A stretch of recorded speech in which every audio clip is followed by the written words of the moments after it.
It pains me to say it, but Mighty Morphin Power Rangers the movie on Super Nintendo leaves a lot to be desired. Not only does it have very little to do with the 1995 feature film it's based on, but gameplay-wise, I don't find it to be the most agreeable. The jumping between foreground and background sections of the levels is awkward. The lack of combat moves for the Rangers compared to some of the previous games is disappointing, and the overly complicated morphing system, which forces you to constantly pick up lightning emblems your enemies drop, becomes a huge pain in the ass. I don't hate the game. Its visuals are quite impressive, and it still is one of the best video game adaptations of the Power Rangers franchise, but I do think it fell short of its true potential.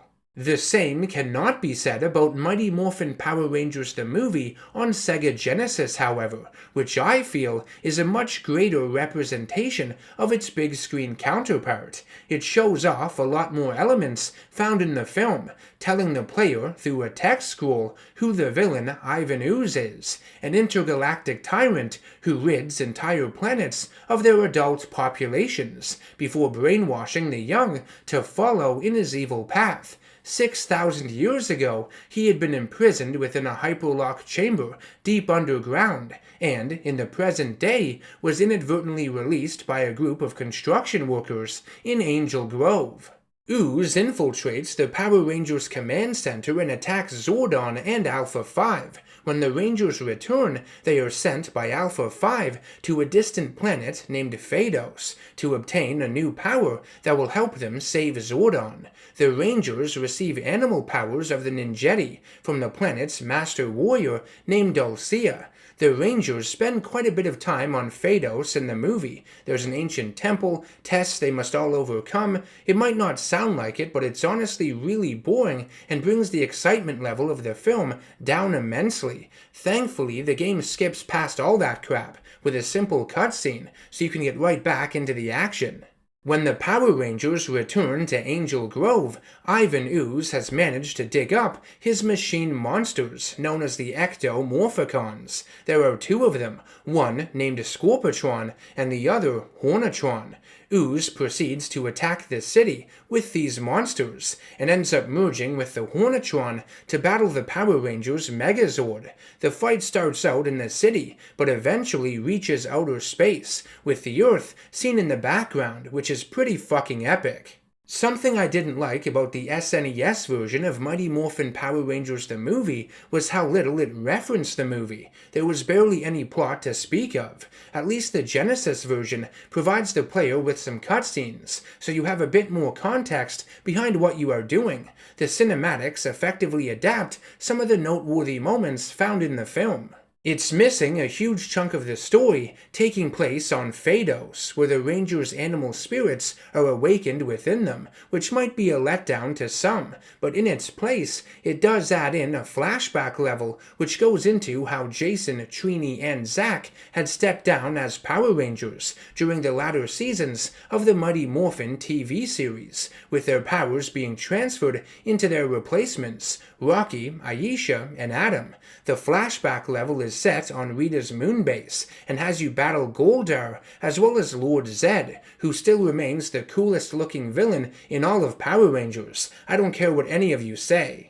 Though the SNES version of Mighty Morphin Power Rangers the movie featured a boss battle with Ivan Ooze at the end, there was no mention or appearance made by the Ectomorphicons, which Ivan uses to fight the Rangers' Megazord during the film's climax. The fight in the movie is painful to watch due to the awful cringe-inducing CGI that was used, but the battles with them in the game can be really fun, because you can use either the Ninja Megazord, Falcon Zord, Thunder Megazord, or White Tiger Zord in them, so there's a nice selection, and they control really well. The action is much faster paced and less awkward than it was in the original Mighty Morphin Power Rangers game on Super Nintendo I reviewed a few years back. Another enemy type the Genesis version has that the SNES port doesn't are Ivan's Oozemen minions, who appear in the first few levels of the game. I've always found their designs funny, in a good way, with their armor and Predator-esque dreadlocks. They also move around as puddles of purple ooze before materializing, which is cool. The Ooze Men were nowhere to be found in the Nintendo version of the game, replaced by Lord Zedd's Putty Patrol from the TV series. The putties do appear again in Mighty Morphin Power Rangers the movie on Genesis, but it's only in the flashback level. But this time, they break apart much like they do in the show, when the Zed emblems on their chests are attacked, which looks awesome.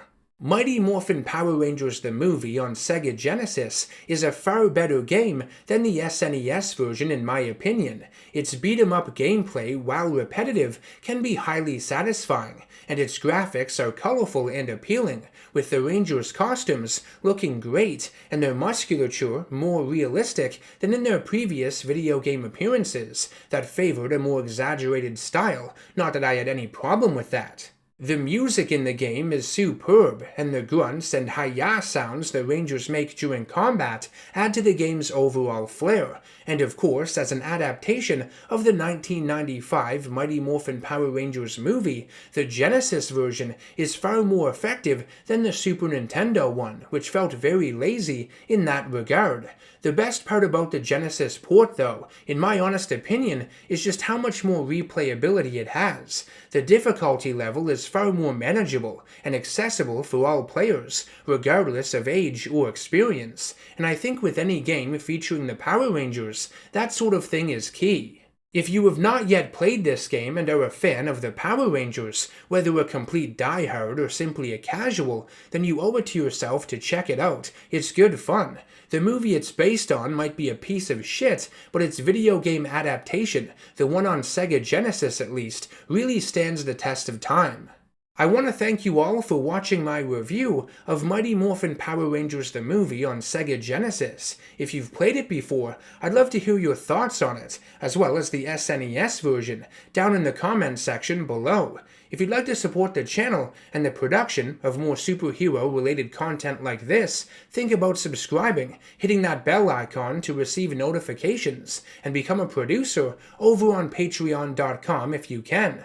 I will see you all in the next one. Take care, stay safe, and always stay nerdy.